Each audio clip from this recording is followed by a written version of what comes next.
Day 25. Mga idol, gusto kong i-share sa inyo ang isa sa pinakamalaking pagkakamali ko na nagawa ko sa buhay ko. 3 taon na ang lumipas at ito ang panahon kung saan tumigil ako sa pag-exercise. Alam nyo ano yung routine ko?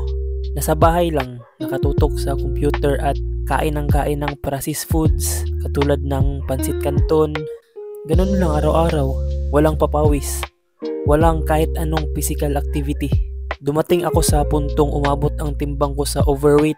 Nasa mga 100 kg hanggang 105 kg. Mula sa dati kong normal na 65 hanggang 70 kg lang ako eh. Dito ko naramdaman ang epekto ng unhealthy lifestyle mga idol. Nahihirapan na akong huminga, pati ang pagtulog ko nahihirapan ako. Kailangan akong tumagilid. Maski sa simpleng pagsintas ng sapatos, parang malaking challenge na sa akin yun. Tapos dumating ang punto na napaisip ako na kailangan kong baguhin ang buhay ko para matupad ko ang aking mga pangarap.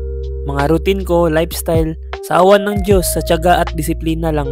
Pero matagal na proseso, mga 6 months to 1 year, bumalik ako sa tamang landas.